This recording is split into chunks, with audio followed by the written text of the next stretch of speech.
Setiap jam 5 sore dia tunggu tuannya. Dan terakhir sama sekali tidak beranjak dari sana. Sampai saudaraku semua orang kenal dengan anjing yang namanya Hachi ini. Dia begitu setia sampai dia mati. Dia tidak meninggalkan tempat itu. Dia menunggu his master. Waktu saya pada waktu nonton itu, saya nangis luar biasa. Karena saya merasa seperti anjing yang tersesat itu saudara. Ketemu my master, dipelihara. Dan saya cuma berdoa, Tuhan, aku tidak mau kalah dengan yang kaki 4. Amin. Aku mau setia kepadamu. Tetapi murid yang dikasih oleh Yesus, yang tahu dia itu highly favored, dia akan setia sampai akhir. Saya barusan ketemu penyanyi, pencipta lagu terkenal Robert and Leah, kita makan bersama. Dan saya katakan pada Leah, buatlah lagu tentang setia sampai mati. Karena banyak lagu tentang berkat, tentang kemuliaan, dan ada lagu tentang kesetiaan. Lagu terakhir tentang kesetiaan itu, setia, setialah, mungkin sudah 1 abad lamanya lagu itu. Setia sampai mati, seperti Tuhan Yesus. Setia sampai mati. Saudara yang kasih, dalam film itu, anjing itu begitu setia. Dia menunggu tuannya sampai terakhir. Pada waktu 1 dekade yang lalu, lagu pop paling terkenal itu, kemesraan ini. Karena itu yang hilang. Dari banyak keluarga saya ketemu, Pak, saya dengan istri saya sudah seperti kakak adik. Saya bilang something wrong with you. Bagaimana suami istri seperti kakak adik? Sudah tidak ada perasaan apa-apa. Udah tidak ada gerengnya lagi. Sudah tidak ada kerenyang-kerenyangnya lagi. Something very wrong. Kami menikah 33 tahun. Minggu depan ya, 33 tahun. Haleluya. Penuh dengan sukacita. Penuh dengan berkat. Amin. Mau lihat hamba Tuhan diberkati Tuhan, lihat istrinya. Kalau istrinya sukacita, puas, itu hamba Tuhan berhasil. Itu pria yang berhasil. Lalu kita tahu juga bagaimana kalau seseorang itu tahu dikasih Tuhan, jadi leading dalam progression. Nah saudara yang kasih Tuhan, sebelum saya lanjutkan, ketika jatuh dalam dosa, maka berusahalah Adam dan Hawa menutupi dengan daun ara. Nah daun ara itu punya satu akronim yaitu fig leaf. Nah fig leaf ini masalah di dunia sekarang. Number 1 fear, ketakutan. Saudara ketika saya pergi ke TV station terkenal di Shanghai, itu tingginya 300 meter sekian, pada 250 meter sekian, itu ada satu lantai yang dari kaca. Itu saudaraku ketika berdiri di sana, kalau tanpa persiapan, lihat, wah kita ngeri sekali. Sebab seperti kita jatuh. Padahal itu cukup kuat, sangat kuat. Nah mungkin ya saudara ya. Tetapi pada waktu saya kaget saudara. Oh harus saya ambil persiapan. Persiapannya gini. Di bawahku ada lengan-lengan yang kekal. Tangan Tuhan akan menopangku. Saya jalan di sana. Pertama enggak mau lihat ke bawah, lihat ke depan. Habis itu ngelirik ke bawah sedikit. Rada rasa dingin di sini saudaraku. Karena manusia itu ada ketakutan yang sehat, ada ketakutan yang tidak sehat. Yang saya bicara ketakutan tidak sehat. Fig leaf yang pertama fear, ketakutan.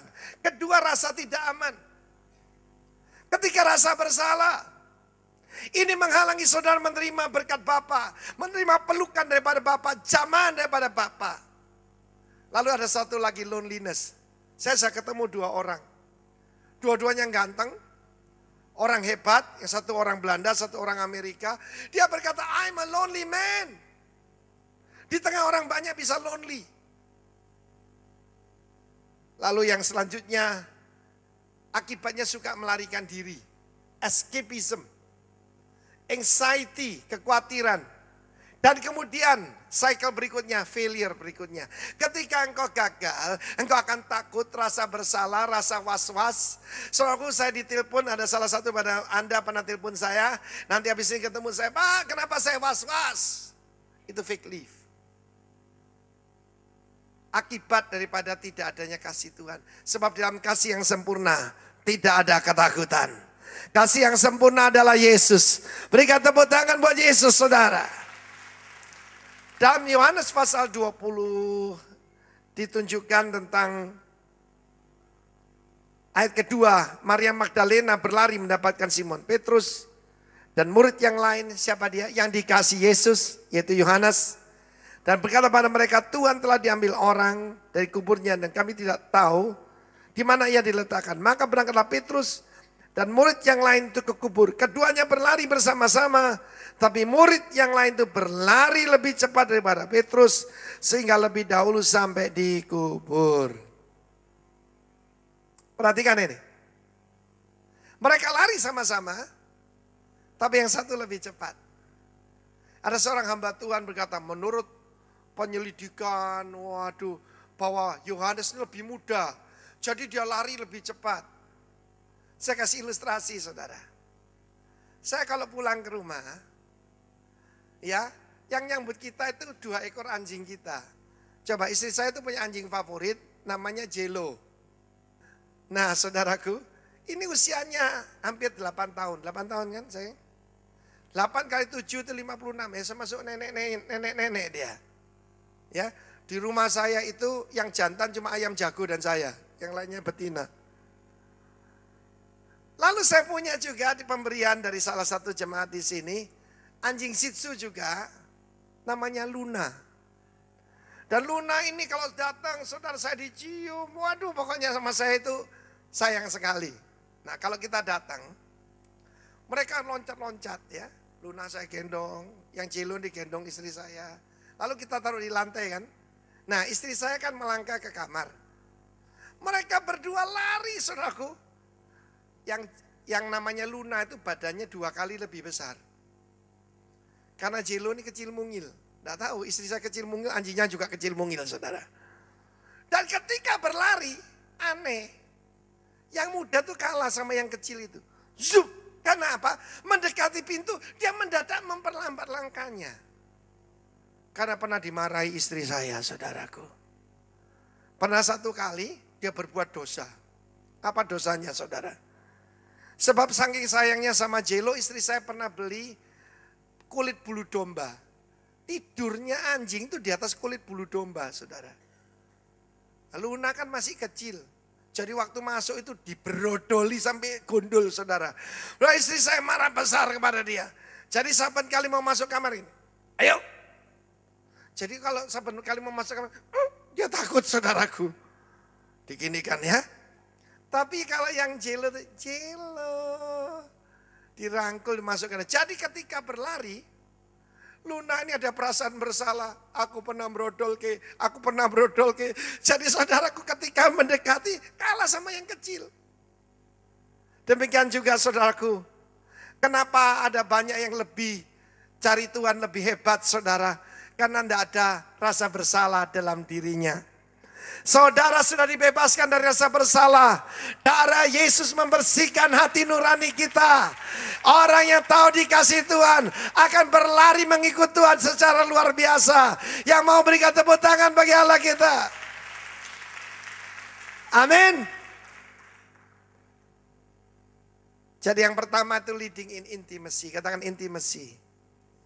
Yang kedua leading in loyalty. Katakan loyalty. Yang ketiga nih progression. Yang keempat saudaraku dalam Yohanes pasal 21. Waktu murid-murid menangkap ikan di Danau Galilea dan tidak menangkap apa-apa.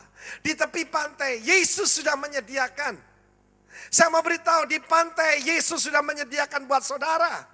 Engkau saya berusaha nothing happen. Tetapi Tuhan saya menyediakan dan dia berteriak anak-anak. Saya perhatikan tuh Yesus manggil mereka apa? Anak-anak. Are-are, teknon. Teknon to child, panggilan yang penuh kasih. Apa engkau punya lauk pauk? Mereka menjawab, tidak ada. Lemparkan jalamu di sebelah kanan perahu. Dan ketika mereka menuruti, tangkapan yang sangat besar. Saya percaya tahun ini ada tangkapan yang sangat besar. Para pemimpin di sini dengar saya, ada tangkapan yang sangat besar. Amin. Haleluya. Tapi dalam Yohanes 21 ayat 8, ayat yang ke-7. Maka murid yang dikasih Yesus berkata pada Petrus, itu Tuhan. Seorang murid yang tahu dirinya dikasih Tuhan, dia akan leading dalam revelation. Dia mengenal Tuhan. Dia tahu itu Yesus. Meskipun itu masih pagi butar, mengremang, dia tahu itu Tuhan. Ketika saudara takut, Tuhan kelihatan hantu. Tetapi ketika saudara dekat dengan dia, saudara akan mengenali Tuhan. In everything. Yang negatif pun kita tahu bahwa akan ada yang positif. Dan segala yang negatif kau melihat ada yang positif di balik itu semua. Sebab engkau tahu engkau adalah murid yang dikasih oleh Yesus. Saudaraku, coba tampilkan lagi fig leaf tadi. Saudara punya masalah yang mana? Rasa bersalah akan menghancurkan engkau. Tapi kepada Petrus yang menyangkal dia, Yesus berkata, apakah engkau mengasihi aku? Dia tidak berkata, dasar kamu mempermalukan saya. Kamu cuma bisanya sumbar. Enggak, saudara. Do you love me? More than this. Lebih dari semua ini. Dan dia memberikan Petrus kesempatan yang baru. Yesus yang sama ada di sini. Dia memberikan kesempatan yang baru kepada setiap daripada Anda. Siapa yang mau angkat tangan? Kesempatan yang baru. Untuk mengasihi istrimu. Menghormati suamimu. Mengasihi orang tuamu. Oh, luar biasa. Saya punya seorang sahabat yang dia pernah berkata pada saya, Pak Arifin ini sungguh beruntung. Punya orang tua yang mengasihi Pak Arifin. Anda coba lihat dompet mama saya. Mami, mbak dompetnya enggak? Ada foto saya waktu usia 6 tahun. Itu ada di dompetnya, saudara. Ya, jadi saya ini termasuk beruntung. Tapi teman saya berkata begini, saya tidak pernah dikasih orang tua saya. Tapi saya mengasihi orang tua saya. Puji Tuhan punya anak seperti itu. Tapi rata-rata saudaraku, banyak orang alami seperti ini. Ada masalah selalu melarikan diri, ada masalah selalu melarikan diri, ada masalah selalu mencoba menjauhkan diri. Penuh was-was, penuh kekhawatiran. Tapi hari ini saya mau beritahu, you are highly favored. You are deeply loved. Because of Jesus. Dan kita sangat diberkati. Segala berkat Tuhan sudah sediakan. Saya mau beritahu pada saudara. Kemurahan demi kemurahan ada atas hidup kita. Why? Sebab saya percaya adalah saya murid yang dikasih Tuhan. Yang paling akhir.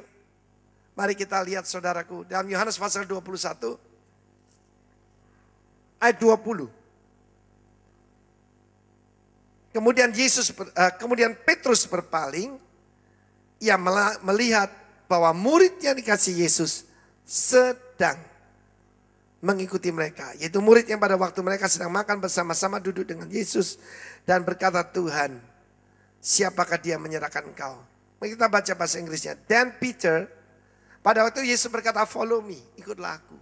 Then Peter turning around, saw the disciple whom Jesus loved, already following, who also had leaned on his breast at the supper and said, Lord, who is the one who betrays you? Saudara, seseorang dikasih Tuhan. Tidak usah disuruh, tidak usah dipecut, tidak usah dimarah-marahi, already following Jesus. Saya rindu seperti itu. Saudara mau seperti itu? Haleluya. Mari kita kembali masuk di dalam hadirat Tuhan dalam doa. Seperti Bapa sayang anaknya.